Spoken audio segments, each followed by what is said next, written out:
우리가 만들어 본 거는 파일에다가 데이터를 쓰거나 파일에서 읽어오는 과정을 한번 만들어 봤죠. 조금 전에.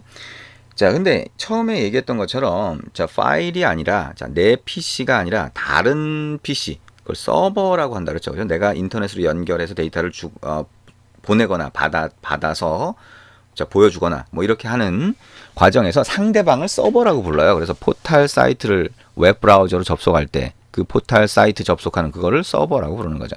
그래서 그렇게 내 단말이 아니라 내 PC가 아니라 다른 곳에 데이터를 연결해서 자, 데이터를 보내서 저장을 하거나 가져와서 조회를 하거나 자, 이런 것들을 자, 인터넷을 써서 연결을 하고 보내고 받고 이렇게 하게 되죠.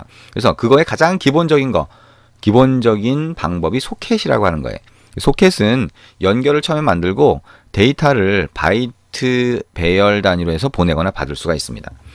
자, 그래서 한번 생각을 해보죠. 아까 얘기한 것처럼 우리가 책에다가 뭔가 글자를 쓰거나 읽고 싶다라고 했을 경우에 자, 그거를 내가 직접 하는 게 아니죠. 그죠? 왜 스트림이라고 하는 걸 썼으니까. 자, 그때 자, 원격지에 있다. 내 단말이 아니다라고 하면 다른 사람한테 연락을 하는 거예요.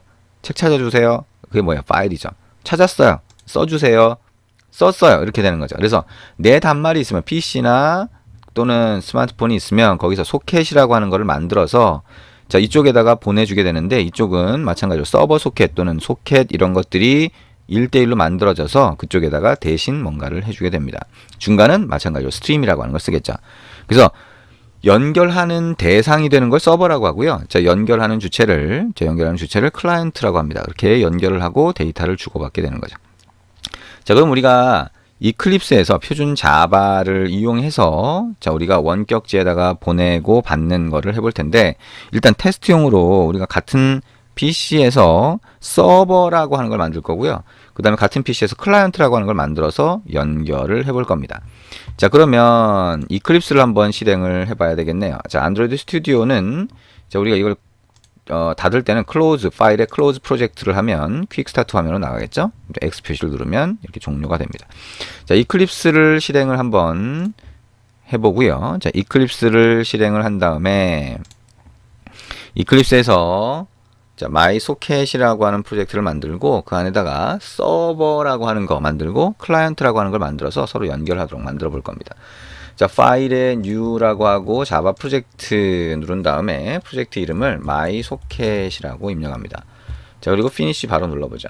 mysocket이라고 하는 거는 소스 폴더 만들어져 있죠. 자, 이거 선택하고 오른쪽 마우스 버튼 눌러서 new라고 하고 클래스 자, 서버를 하나 만들어 볼 겁니다. 그래서 패키지라고 하는 거는 org.androidtown.socket이라고 하고요. 네임은 자, 서버 소켓이라고 만들어 볼 거예요. 자, 그러면 자바 서버 소켓으로 할까요? 마이 서버 소켓으로 할까요? 자, 마이로 해볼까요? 마이 서버 소켓 이렇게 한번 해보자. 밑에 public static void main을 체크하고요. finish 눌러봅니다. 이렇게 되죠? 자, 그러면 마이 서버 소켓의 설명글을 없애버리고요. 자, 여기다가 우리가 서버 소켓이라고 하는 걸 만들 수 있는 코드를 입력을 합니다. 서버 소켓은요, 굉장히 간단해요. new 서버 소켓 이렇게 만들면 됩니다. 근데 요 뒤에 파라미터가 하나 들어가는데요. 파라미터에 숫자가 들어갑니다. 11001 이렇게 한번 해볼까요? 이 숫자 자체는 포트라고 그래요. 그래서 우리가 자, PC에서 PC끼리 인터넷을 통해서 서로 연결을 할 때 그때 포트라고 하는 게 자, 6만 개가 넘는 포트가 있어요. 그리고 그 중에 하나를 선택을 해서 그쪽으로 서로 데이터를 주고받는 겁니다. 그래서 여기에 포트를 지정을 한 거고요. 자, 서버 소켓이라고 하는 자, 서버라고 할까요? 변수 상자를 하나 만들어서 이렇게 봤죠. 빨간 줄 나와 있습니다. 컨트롤 시프트 알파벳 5키 한번 눌러보면 인포트가 자동으로 되고요. 자, 여기에 익셉션 예외 상황이 발생할 수 있다고 하니까 여기 있는 링크 서라운드 트라이 캐치 눌러서 이렇게 넣어줍니다. 자, 이렇게 설명글 없애주고요. IO exception이라고 하는 걸 캐치를 하는데 얘가 모든 예외를 처리할 수 있도록 IO를 없애줍니다. 자, 이렇게 입력을 할 수가 있겠죠. 자, 그러면 지금 우리가 포트라고 하는 거를 봤는데요. 자, 포트, 자, 서버 소켓이라고 하는 걸 만들 수 있다. 근데 포트를 썼는데 아까 얘기한 것처럼 스마트폰이 됐건 아니면 PC가 됐건 거기는 포트가 굉장히 많이 있다. 그 중에 하나를 이용해서 우리가 데이터를 주고받는다라고 생각을 하시면 되겠죠. 그래서 여기서 지정을 한 게 서버 소켓이 11001로 지정을 하면 클라이언트도 이 11001을 지정해서 연결을 해야 돼요. 안 그러면 알 수가 없습니다. 서로 연결이 안 되는 거죠. 자, 그래서 여기에 클라이언트는 여러 개를 연결해도 상관이 없어요. 하나의 포트로 여러 개를 연결해서 얘가 받게 되겠죠. 그래서 여러 개의 클라이언트가 하나의 서버로 연결할 수 있기 때문에 이 서버가 어떻게 하냐면 이 서버라고 하는 거에 .accept라고 하는 게 있고요. 이 accept를 통해서 클라이언트가 연결했을 때 연결이 딱 되는 시점에 자, 소켓이라고 하는 거를 이렇게 딱 리턴을 해줘요. 근데 그 전까지는 얘가 계속 대기하고 있고 뒤로 더 이상 실행하지 않습니다. 자, 빨간 줄 나왔죠? 컨트롤 시프트 알파벳 O 키 누릅니다. 자, 근데 이게 계속 accept를 하나만 하는 게 아니라 클라이언트 접속할 때마다 다 받아서 처리를 해주려고 하다 보니까 자, while 문을 넣고요. true 뭐예요? 항상 받아주겠다라고 하는 겁니다. 자, 그래서 이렇게 넣으면 자, 얘가 계속 동작하는 건 아니고요. 자, 우리가 무한 루프라고 해서 계속 동작하는 건 아니고 여기에 있는 accept라고 하는 게 클라이언트가 연결을 했을 때 호출이 되는 거니까 클라이언트가 연결을 하는 시점에서만 그 밑으로 이렇게 진행이 되는 거죠. 그죠? 그렇지 않으면 진행이 안 되기 때문에 얘가 계속 대기를 하고 있는 상황이 됩니다. 그러면 클라이언트가 연결을 했다라고 하게 되면 클라이언트가 무슨 글자를 하나 보내온다라고 하는 거를 전제를 둘 거예요. 그리고 자, 글자를 보내오면 우리가 그거를 받아주려고 합니다. 그거는 가장 간단한 방법이 new object input stream이라고 하는 게 있어요. 자바의 오브젝트가 뭐예요? 클래스를 만들고 붕어빵 틀을 만들고 실제 붕어빵을 만들고 그걸 오브젝트라고 부르죠. 인스턴스 객체. 그 객체가 오브젝트입니다. 그래서 그 인스턴스 객체 단위로 주고받을 수 있는 게 오브젝트 인풋 스트림이에요. 객체 단위로 읽어드리는 거겠죠. 쓰는 거는 오브젝트 아웃풋 스트림입니다. 자, 그래서 이거에다가 자, 소켓이라고 하는 상대방, 자, 클라이언트가 연결해서 만들어진 소켓이 있으면 그것 get input 스트림을 하면 자, 우리가 받아올 수 있는 데이터를 받아올 수 있는 스트림 객체가 만들어져요. 그럼 여기다가 오브젝트 인풋 스트림이다 라고 해서 인스트림 이렇게 한번 받아볼 수 있겠죠. 자, 빨간 줄 나왔네요. 컨트롤 시프트 알파벳 O 키 누릅니다. 자, 그 다음에 이 인스트림이라고 하는 거에는 read 오브젝트라고 하는 게 있어서 상대방이 보내온 객체를 받을 수가 있어요. 그거를 오브젝트 obj라고 하는 걸로 받아봅니다. 이거를 그대로 자, system.out.println 이렇게 해서 obj를 써볼 수가 있겠죠. 자, 그 다음에 어떻게 돼요?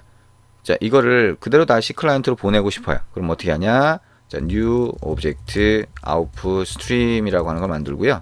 자, socket.get output stream이라고 하는 거를 이렇게 만들 수가 있어요. 그럼 이거를 object output stream이라고 하고 outstream이라고 하는 변수를 만들어서 받을 수가 있겠죠. 컨트롤 시프트 알파벳 O 키 누르면 되고요. 이 output stream은 write object라고 하는 게 있어요. 그래서 여기다가 자, 우리가 받아온 게 obj라고 하는 거라면 obj를 그대로 넣어주면 다시 그대로 클라이언트 쪽으로 다시 넘겨줍니다. 그래서 이거는 write니까 항상 flush를 써야 된다 그랬죠. 그리고 자, 우리가 만든 저 소켓이 자, 할 일을 다 했으면 socket.close에서 얘를 닫아줄 수가 있죠. 자, 이게 가장 간단한 자, 서버가 됩니다. 소켓이라고 하는 걸 이용해서 만든 서버가 되죠. 컨트롤 S로 눌러주고요. 자, 여기까지 만약에 했다면 이제 클라이언트를 만들 수 있을 거예요. 자, 클라이언트라고 하는 거, 자, 우리가 서버라고 하는 걸 만들었으니까 이제 클라이언트를 만들어주는데 클라이언트는 별도의 클래스를 하나 만들어주죠. 그래서 서버를 실행하고 클라이언트를 실행하면 클라이언트가 서버로 이렇게 접속할 수 있게. 근데 뭐라 그랬어요? 포트를 같은 포트로 접속을 해야 된다. 라고 얘기를 했죠. 자, 그래서 자, 클라이언트는 자, 비슷합니다. 만드는 방법이 비슷해요. 그래서 왼쪽에 자, 소스에 src 밑에 패킷 선택하고 오른쪽 마우스 버튼 눌러서 new class라고 합니다. 자, 이름은 my client socket이라고 이름을 넣고요. 밑에 main을 체크를 하고 finish를 눌러줍니다. 자, 그러면 my client socket이 만들어지는데요. 설명글을 없애고요.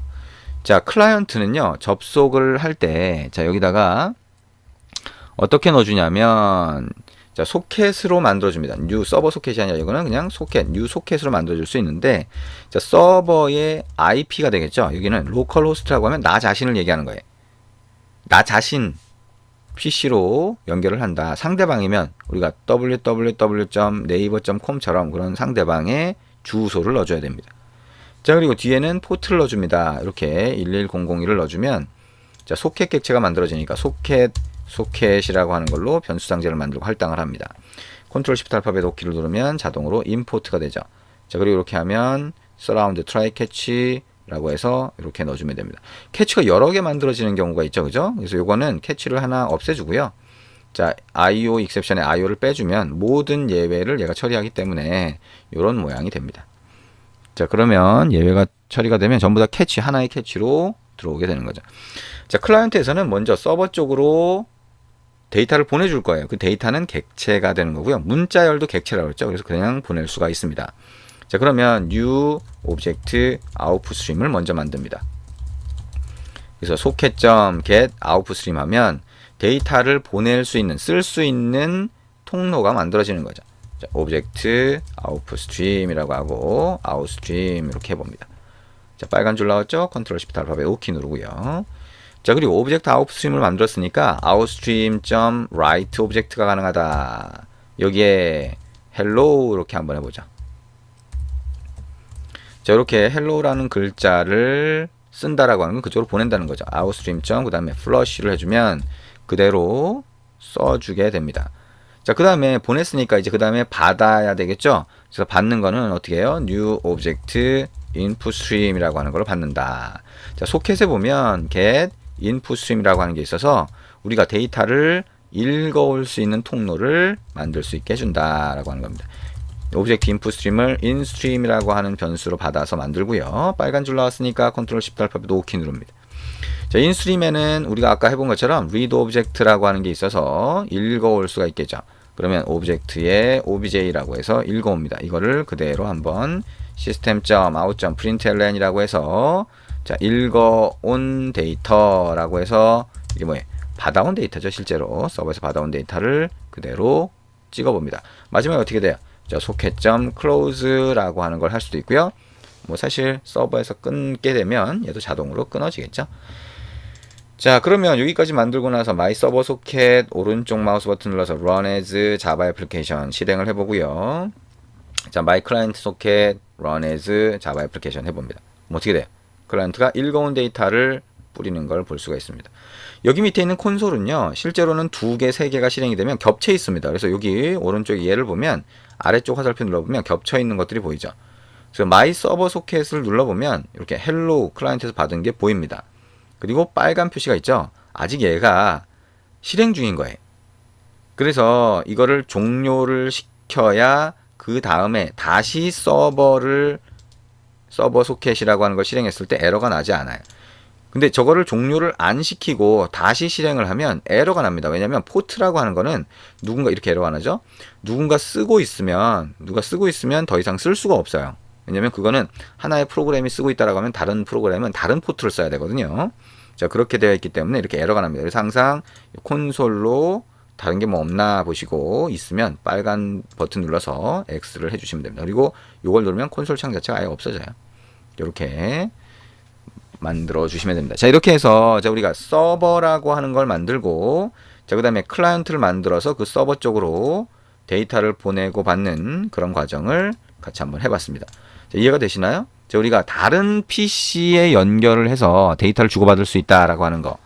자, 이제 우리가 나 자신에서 점점 영역이 넓어지는 거죠. 인터넷이라고 하는 영역으로 넓어집니다. 그러면 인터넷 자체를 다루는 데는 굉장히 다양한 기술이 있고 다양한 방법이 있지만 그중에 가장 기본적이고 가장 단순한 방법을 한번 해본 거예요.